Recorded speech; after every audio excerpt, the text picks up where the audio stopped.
In 1970, Brian Wilson called a meeting with the then manager of the Beach Boys, a man named Fred Vale, who'd been with them for a decade. And he said, "Fred, I'd like to make a country record with you as the singer." Fred was not a professional singer. He was a casual in-the-car singer, you know. Brian knew that he loved country music. And Fred was excited. And he said, "That sounds great, Brian. Like, have you written songs for it?" Brian said, "No."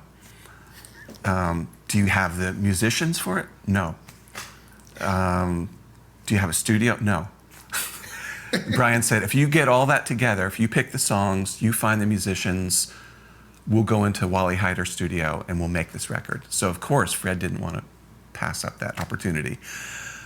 So he was a country fan. He chose some songs by Hank Williams and Don Gibson, some old Elvis songs, and then more contemporary things at the time like James Taylor, Bacharach and David.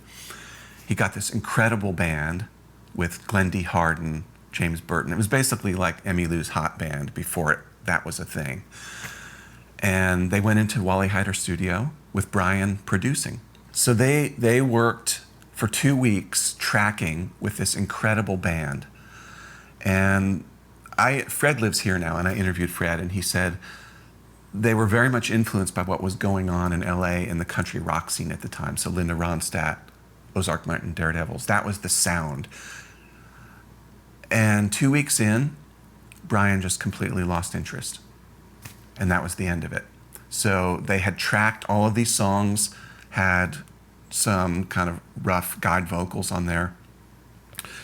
And at the time, Fred thought, well, maybe we'll get back to this at some point. They never got back to it. And by the late 70s, Fred had left the Beach Boys organization. He moved to Nashville. In the 80s, he opened Treasure Isle Studio. And that's what he did through the 80s and 90s. He ran this pretty successful recording studio here. Meanwhile, he kind of forgot about the sessions. He thought, it was a moment that will never return.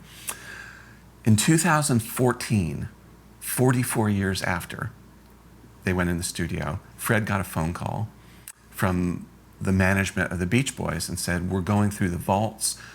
We found all these boxes of old analog tape that say Brian Wilson, Fred Vale. What are they?"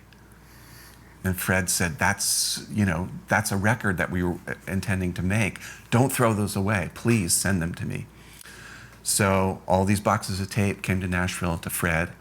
Mysteriously, on the boxes, they said, "Cows in the Pasture," which was a name that Fred had no connection to. It's like, what does that mean? I guess maybe Brian had named the record at some point, or maybe that was just a way to reference that sounds like Cows in the Pasture.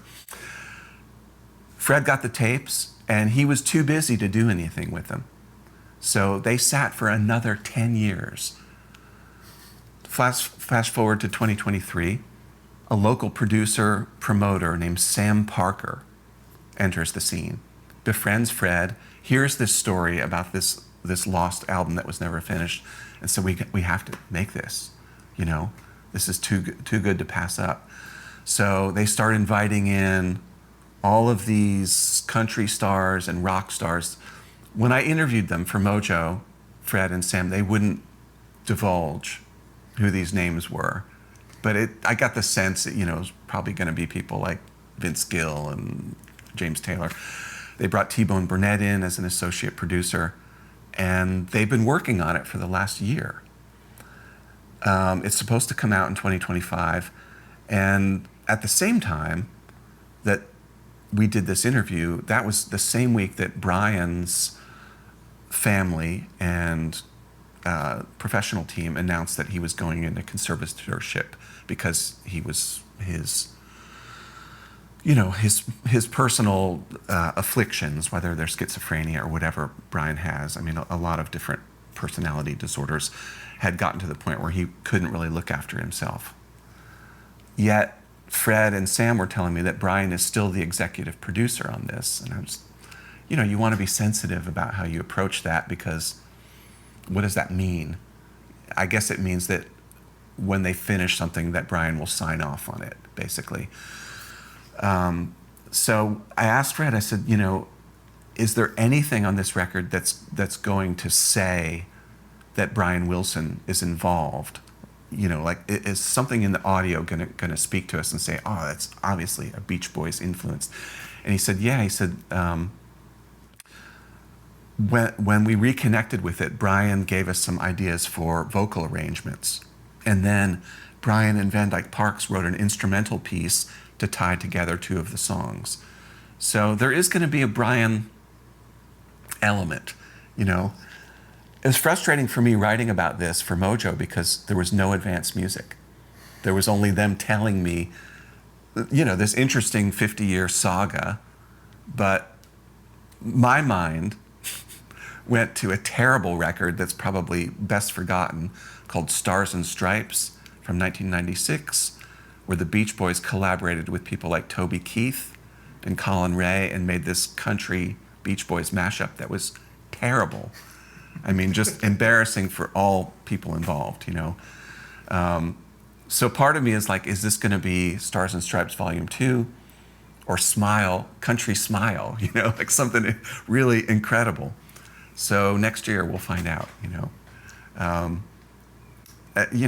can't wait to hear it. I'm a little worried about the aspect. I don't like guest fest kind of records where there's 20 artists, because usually it's just watered down. Like, you can't really tell, what am I listening to, But yeah, that's the tale of cows in the pasture. As I'm listening to this, I'm wondering, is Brian's version of country music, would it be closer to the Billy Sherrill productions? Would it be more of the old Nashville? Would it be Bakersfield? I think it might be a little more countrypolitan in my mind. Maybe so, although Fred did say that Brian was a fan of Linda Ronstadt and the Eagles and, Flying Burrito Brothers. So I think that's kind of maybe his sonic reference was that 1970 country rock thing that was just kind of blooming in California. But being Brian, of course, I think if he had stuck with it, there probably would have been other elements like harpsichords and strings and, yeah, it would have been elaborate. I mean, I think it's important also to acknowledge that 1970 was not the best period for Brian personally. I mean, he was already starting to have some mental illness and that kind of weird seclusion thing where he was in his bathrobe and he gained a lot of weight and he wouldn't leave his bedroom. That was all starting 1970, 71. And I think that's maybe one of the reasons he lost interest is he had so much other stuff to deal with, Yeah. I think the prospect of Brian working on any kind of music with his intelligence and his genius for arrangement is hugely exciting. I mean, I hope that when this record comes out that there are a lot of obvious Brian touches on it, because I think that would make it interesting to music fans. If it's just country songs, and, Fred is, I've never heard him sing, so I don't know what to expect. And he's singing the songs now as a much older man. It's not like they captured any keeper vocal takes in 1970. So I don't know what that's going to mean.